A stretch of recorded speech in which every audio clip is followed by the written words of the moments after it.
constituencies, 20 with 3 members each and 1 with 2.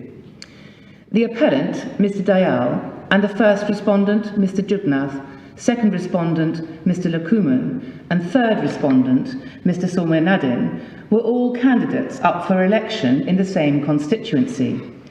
The fourth and fifth respondents were responsible for supervision of the election. The sixth respondent was the returning officer for the constituency. Mr. Jugnath, Mr. Lakuman, and Mr. Somenadin were successfully elected.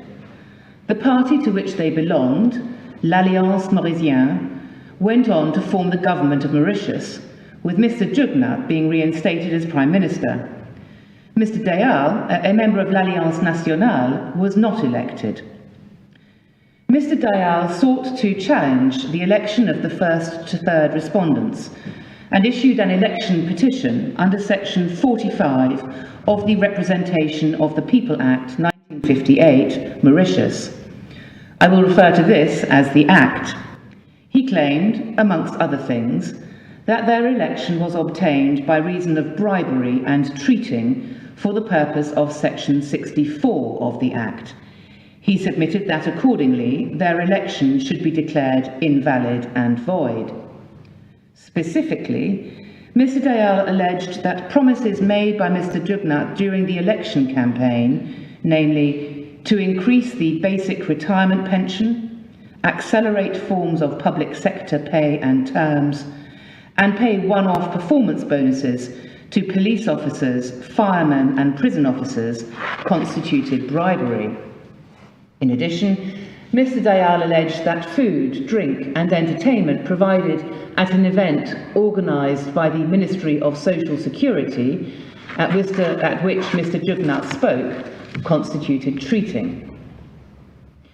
In August 2022, the Supreme Court of Mauritius made a number of findings of fact and, on the basis of those findings, dismissed the petition on all grounds.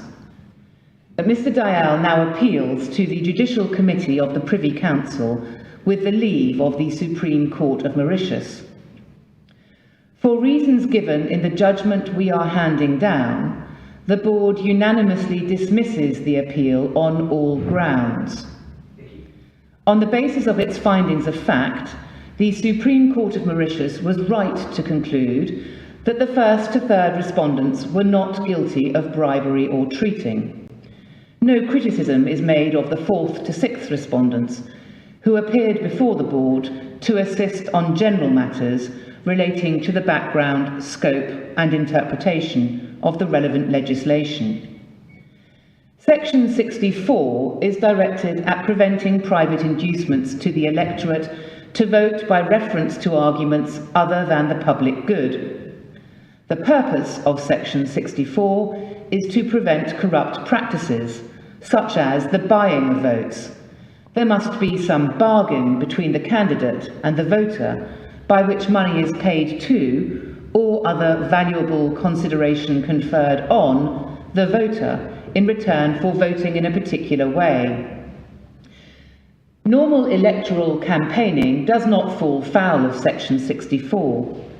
The mere fact that a promise is made to the electorate that represents money and is designed to win votes does not mean that an act of bribery has been committed. Whether there has been illegal bribery or treating will always be a question of fact and degree. In some cases, it will be obvious that bribery has taken place.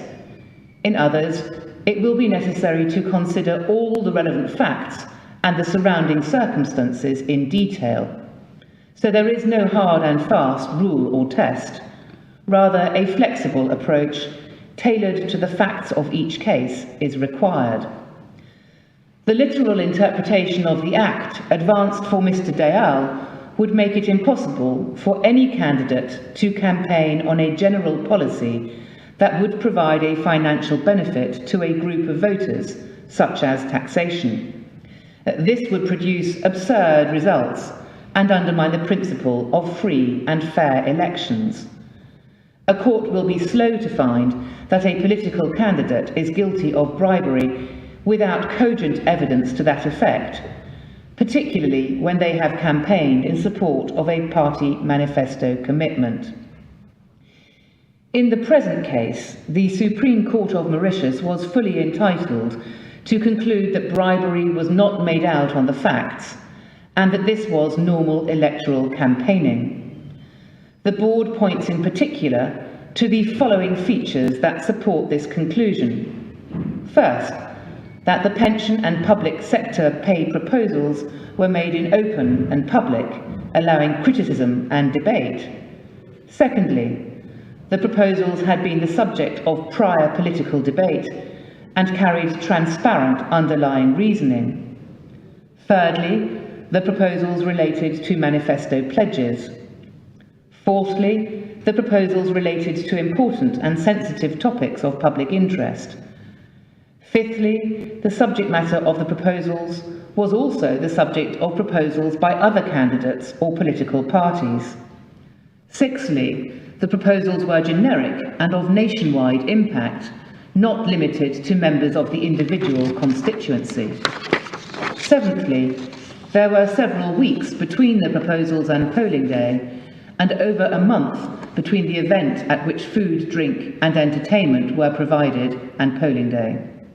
Eighthly, the proposed benefit was not contingent on particular individuals voting in a certain way. Ninthly, there was no bargaining between candidate and voter. Tenthly, there was no question of private funding behind the proposals. 11thly, implementation of the proposals was contingent on future, potentially uncertain political events, including parliamentary vote. Finally, there was no finding that the proposals were unreasonable or that they carried any element of deception and/or extreme exaggeration. With regard to the allegations of treating, the event in question took place well before polling day, and the food and drink were provided by the Ministry of Social Security, not by any of the first to third respondents. It was an annual event that was attended by voters from all over Mauritius, not just those in the individual constituency. There was no evidence that any voter was corrupted. Given the Supreme Court of Mauritius's findings of fact, there was only one possible conclusion, namely that none of the respondents could be said to be guilty of illegal treating. The appeal is therefore dismissed. Thank you. The court is now adjourned.